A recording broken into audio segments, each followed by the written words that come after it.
Good morning all of you. मैं सूरज आनंद chemistry teacher आपको अपने चैनल केमिस्ट्री सूरज आनंद टीचिंग में स्वागत करता हूँ। आज जैसा कि हम जान रहे हैं केमिस्ट्री का पेपर 1 है, क्लास 12 की क्लास है, यूनिट 3 का इलेक्ट्रोकेमिस्ट्री हम लोग पढ़ रहे हैं। आज का टॉपिक है सबसे पहला इलेक्ट्रोलाइटिक कंडक्शन। तो जब कोई when a voltage is applied to the electrodes dipped into an electrolytic solution, जब एक वोल्टेज अप्लाई किया जाता है किसी इलेक्ट्रोड पे और उसको डुबाया जाता है इलेक्ट्रोलाइटिक सॉल्यूशंस में, तो ions of the electrolyte move, ions electrolyte का मूव करता है और अतः electric current flow through the electrolyte, electric current flow करने लगता है इलेक्ट्रोलाइट में। तो कहा जाता है जब कोई वोल्टेज अप्लाई किया जाता है किसी इलेक्ट्रोड पे जो डीप किया गया इलेक्ट्रोलाइटिक सॉल्यूशन में, आयंस इलेक्ट्रोलाइट का मूव करेगा, आता इलेक्ट्रिक करंट फ्लो करेगा इलेक्ट्रोलाइटिक सॉल्यूशन। तो हम कह सकते हैं the power of the electrolyte to conduct electric current is term conductance. Power जो इलेक्ट्रोलाइट का है जो इलेक्ट्रिक करंट कंडक्ट करता है उसको हम लोग कंडक्टेंस कहते हैं या कंडक्टिविटी कहते हैं। कंडक्टेंस या कंडक्टिविटी उसे कहा जाता है। Like metallic conductors, metallic conductors की तरह ही electrolytic solution also obey Ohm's law, electrolytic solutions भी ओम्स लॉ को ओबे करता है। अब ओम्स लॉ है क्या? पहला इसका लॉ जो है ओम्स लॉ है। This law states that the current flowing through a conductor is directly proportional to the potential difference. Directly proportional to the electric current that is across it, that is V is equal to I. तो कहा जाता है Ohm's law में, जैसा हम पढ़ चुके हैं फिजिक्स में भी, this law states that the current flowing through, यह लॉ बताता है, जानकारी प्रदान करता है कि करंट जब फ्लो कर रहा है कंडक्टर से तो वो डायरेक्टली प्रोपोर्शनल होगा उसके पोटेंशियल डिफरेंस से अक्रॉस इट। आता that is I is proportional to V, जहां पे I आपका है the current state in ampere, the current state in ampere and V आपका है potential difference applied across the conductor in volts. तो क्या होगा I is equal to V और V is equal to IR। इसे आगे हम लोग देखेंगे डिटेल में हम लोग देखने वाला है इलेक्ट्रोलाइटिक कंडक्टेंस को। तो चलिए डिटेल में इसे देखते हैं और समझने की कोशिश करते हैं और अच्छे से इसकी जानकारी प्राप्त करते हैं।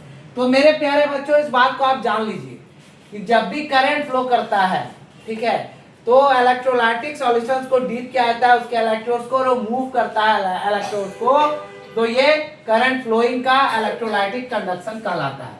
तो इस बात को आप अच्छे तरह से समझ ही गए होंगे। अब हम लोग आगे इसका इलेक्ट्रोलाइटिक कंडक्शन के टॉपिक में आगे बढ़ने वाले हैं।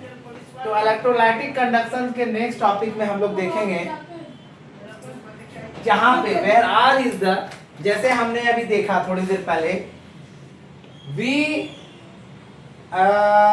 I is equal to V R, I is equal to क्या था V R, I is equal to V R था, और या फिर कह सकते हैं और V is equal to IR, ये आपको फॉर्मूला है। तो जिसमें क्या है where R is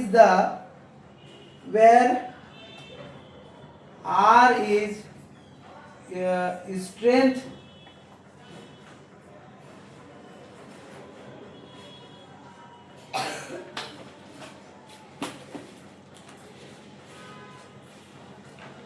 where R क्या होगा मैं आपको बता रहा हूं, थोड़ा सा रुकेंगे एक मिनट, मोबाइल शायद जान लेने की चक्कर में नहीं जान जाती है।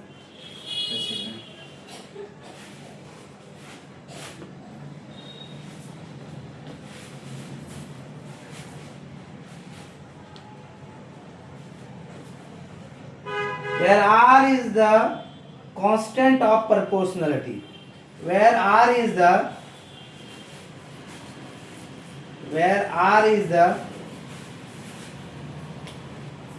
constant of proportionality, where R is the constant of, where R is the constant of proportionality, ठीक है, कांस्टेंट ऑफ प्रोपोर्शनलिटी हो जाएगा, and is known as resistance of the, and is known as the, and is known as the resistance, ये क्या कहलाता है? Resistance of, is known as the resistance of the conductor, of the conductor. चलिए ये तो हम समझ गए। अब कहता है it is expressed in ohms, it is expressed in ohms. इसे हम लोग कैसे एक्सप्रेस करते हैं? ओम्स में एक्सप्रेस करते हैं। And is represented as, and is represented as, इस तरह से हम लोग रिप्रेजेंट करते हैं। जान रहे हैं आप? The above equation is known as Ohm's law. The above equation is, ये जो इक्वेशन आपका है, मान लीजिए इसको इक्वेशन नंबर 1 आ रहा है, equation is known as Ohm's law. इसे हम लोग क्या कहते हैं? ओम्स लॉ कहते हैं। ठीक है। ओम्स लॉ में also be stated as, Ohm's law में also be stated as, Ohm's law को हम भी तरीके से बता सकते हैं। ओम्स लॉ ने ये भी जानकारी हमें प्रदान की है। The strength of current, the strength of current, the strength of current, ठीक है, the strength of current flowing through a conductor is, flowing through a conductor is directly proportional, directly proportional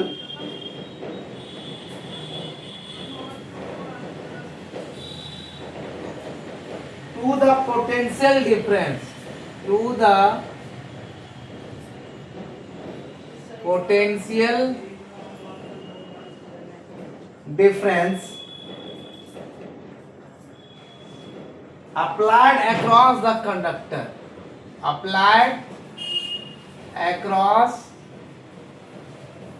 the conductor, ठीक है, applies across the conductor and inversely proportional to the resistance, and inversely proportional to the strength,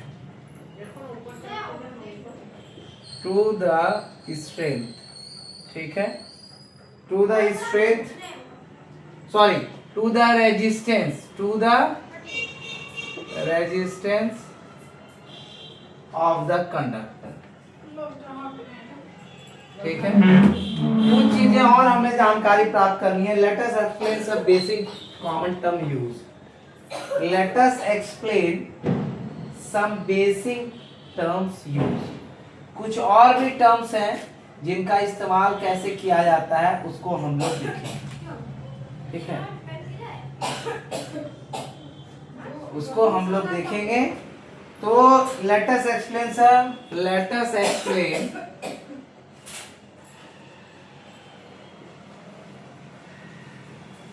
some basic terms used, some basic terms used। सबसे पहला क्या इस्तेमाल किया जाता है? Resistance. सबसे पहले इसके बारे में हम लोग जानकारी प्राप्त करेंगे, रेजिस्टेंस क्या होता है। दूसरा आपका क्या यूज किया जाता है? रेसिस्टिविटी और स्पेसिफिक रेजिस्टेंस। तीसरा यूज किया जाता है कंडक्टेंस।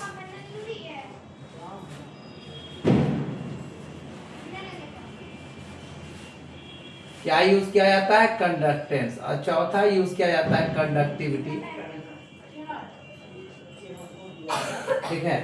पांचवा यूज किया जाएगा आपका मोलर कंडक्टिविटी और मोलर कंडक्टेंस। मोलर कंडक्टिविटी और मोलर कंडक्टेंस। छठा जो टर्म्स है basic terms, equivalent conductivity, equivalent conductivity. छठा जो टर्म्स है वो है इक्विवेलेंट कंडक्टिविटी, ठीक है। ये सारी चीजें हैं, तो ये सारी चीजें हैं आपको जाननी है और मैं इसकी जानकारी आपको दूंगा और अच्छे से डिटेल में बताऊंगा। ये छह टर्म्स को हम लोग आगे बढ़ेंगे, पढ़ेंगे इसे। रेजिस्टेंस, रेजिस्टिविटी और स्पेसिफिक रेजिस्टेंस, ठीक है। कुछ और बेसिक टर्म्स यूज्ड है। कंडक्टर्स है, conductivity, molar conductivity, equivalent conductivity. चलिए स्टार्ट करते हैं हम लोग शुरू से। तो इलेक्ट्रोलाइटिक कंडक्शन में ओम्स लॉ को हम लोग प्रूव कर रहे हैं। I equal to V by और V इक्वल टू I। ये मान लीजिए एक इक्वेशन है आपका, ये मान लीजिए एक इक्वेशन है।